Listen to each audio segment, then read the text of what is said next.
அதிமுகவோட தேர்தல் அறிக்கை வார வாரம் கவன முறையில் அவரு ஒவ்வொரு தடவையும் கனவு கண்டு அப்படியே ஒரு மூணு எழுதி அப்படியே வந்து வாசிக்கிறார். இந்த வாசித்தா நல்லா இருக்கும். அது வந்து ஏற்கனவே திமுக வந்து அந்த திட்டங்களை செயல்படுத்தும் பொழுது உரிமை தொகை திட்டத்தை செயல்படுத்தணும்னு சொல்லும்போது இதெல்லாம் கொடுக்க முடியாது. பெண்களுக்கு இலவச பயணம் சொல்லும் பொழுது இதெல்லாம் நடைமுறைக்கு சாத்தியம் இல்லைன்னு. ஆனா இன்னைக்கு வந்து ஆண்களுக்கு இலவச பயணம் 2000 ரூபா கொடுக்குறேன் அப்படின்னு சொல்றதுலாம் கூரை ஏறி கோழி பிடிக்க முடியாதவர் பானை ஏறி வைகுண்டம் பார்க்க போறேன்னு மக்களை ஏமாற்றுகின்ற ஒரு தேர்தல்.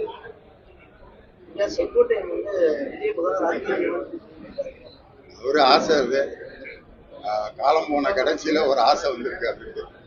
அந்த ஆசை வந்து அவர் வெளிப்படுத்துறதுல ஒன்றும் தவறு இல்லை, அவர் இருக்கிற இடம்.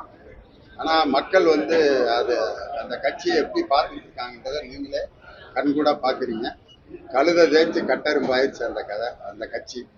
அதனால அதெல்லாம் வந்து திராவிட முன்னேற்ற கழகத்தின் கூட்டணியை பொறுத்தளவு அதை ஒரு பொருட்டாவே இப்ப நாங்க நினைக்கிறது.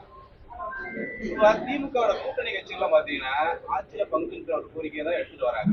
திமுக வந்து 2026 ஆட்சியில் பங்கு அப்படிங்கிறத இதுவரைக்கும் எந்த கட்சியும் வெளிப்படையா திராவிட முன்னேற்ற கழகத்திட்ட சொல்லல. பத்திரிகையாளர்கள் தான் இவங்க கேட்குறாங்க, அவங்க கேட்குறாங்க. விஜய் அறிவிச்சிருக்காரு, அதனால இவரு கேட்பாரு, அவரு கேட்பாரு.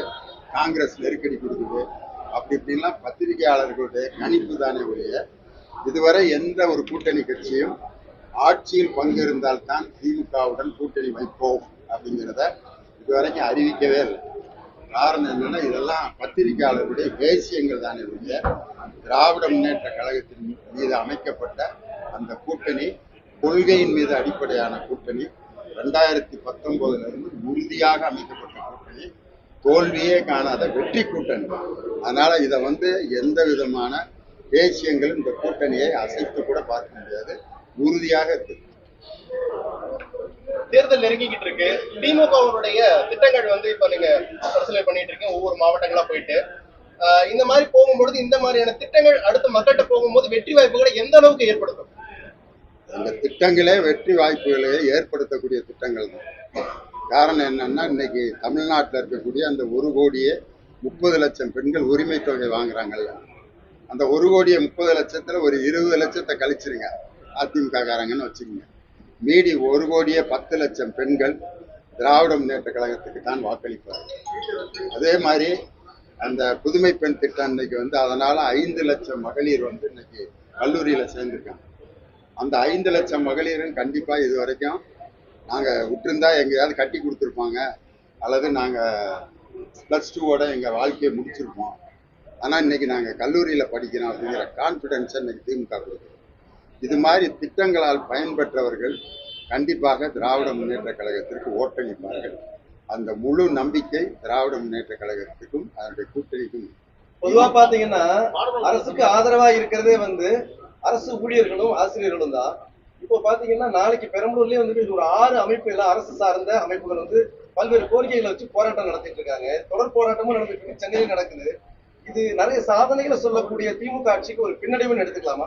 இல்ல, அது வந்து நிறைய ஒரு ஆசிரியர் அமைப்புகள்லயே கோரிக்கைகள் நிறைவேறாத சிறு சிறு அமைப்புகள் இருக்கு. அவங்களுடைய கோரிக்கைகளை தெரிவிக்கிறதுக்கு அவங்க இதை போராட்டமா ஒரு வடிவம் எடுத்திருக்காங்க. அதனால ஆசிரியர் அரசியல் அனைவரும் அதிருப்தியில இருக்காங்கன்னு சொல்ல முடியாது.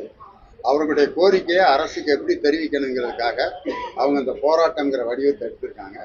அவர்களுடைய கோரிக்கைகளை பள்ளிக்கல்வித்துறை அமைச்சரும் முதலமைச்சரும் விரைவில் பரிசீலனை செய்து அதையும் தீர்த்து வைப்பார். இப்ப எடப்பாடி பழனிசாமி பாத்தீங்கன்னா தேர்தல் அறிக்கையை 10 அறிவிப்புகளை வெளியிட்டு இருக்காரு மக்களை கவர்றதுக்காக. அதை விட திமுக 2.0 திட்டங்கள் இருக்குமா? அது எல்லாத்தையும் நீங்க தான் பார்த்துட்டு இருக்கீங்க. ஒரே ஒரு திட்டம் அதுக்கு நான் எடுத்துக்காட்டு சொல்றேன். ஜல்லிக்கட்டுல ஜெயிக்கிற அந்த வீரனுக்கு அரசு வேலைன்னு எங்க தலைவர் அறிவிச்சாரு. அவருடைய திட்டம் பாருங்க, ஜல்லிக்கட்டு போராட்டத்துல செத்து போனா 15 லட்சம் கொடுக்குறேன். இதுக்கு அதுக்கு எவ்வளவு வித்தியாசம் பாருங்க. வெற்றி வீரனுக்கு மாலை சூடுறது எங்க தலைவர், செத்து போனவனுக்கு மாலை சூடுறது யாரு? எடப்பாடி பழனிசாமி தான். அவருடைய திட்டம் போட்டிக்கு அறிவிக்கிறேன்னு சொல்லி தேவையில்லாத திட்டங்களை இதை அறிவிச்சுட்டு இருக்காரு. அதனால எடப்பாடி பழனிசாமியுடைய போலி முகத்திரை விரைவில் கிழிக்கப்படும்.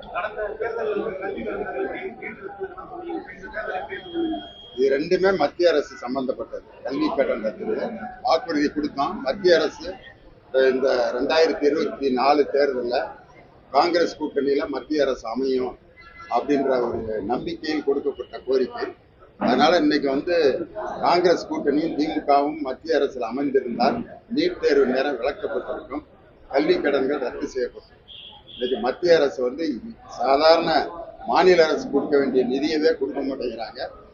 அவங்ககிட்ட போய் இப்ப கல்வி கடன் ரத்துங்கிறத நம்ம கொண்டு போனோம்னா அது விழலுக்கு இறைத்த நீராகும்.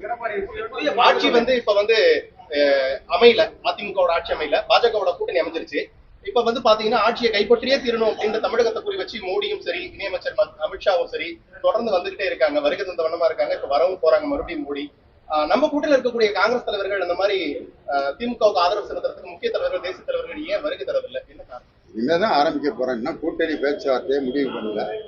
அதுக்கப்புறம் தேசிய தலைவர்கள் எல்லாரும் பிரச்சாரத்துக்கு வருவாங்க. நரேந்திர மோடியும் எடப்பாடிக்கும் உண்மையிலேயே அந்த கூட்டணி இருக்கா இல்லையான்னு உறுதிப்படுத்துறதுக்காக ஒரு தடவை வந்துட்டு போங்க, அப்பதான் நம்புவாங்க அப்படிங்கிறதுக்காக மோடியை மதுராந்தத்துக்கு ஒரு தடவை கூட்டி வந்திருக்காங்க. அடுத்து மதுரைக்கு 2019 இருந்து மோடி வந்துகிட்டே தான் இருக்காரு. எடப்பாடி மோடி கூட்டணி தோத்துக்கிட்டே தான் இருக்கு. அதனால 1000 முறை மோடி ஒவ்வொரு தொகுதியிலும் மீட்டிங் போட்டானா வெற்றி பெறப்போவது திராவிட முன்னேற்ற கழகத்தினுடைய கூட்டணி தான். மோடியினுடைய வருகை எந்த விதமான பாதிப்பையும் தமிழக மக்களுடைய மத்தியில் ஏற்படுத்த போவதே இல்லை. புதிய பாடத்திட்டம் அது முடிவாக இப்பதான் பரிசீலனைகள் இருக்கு. அது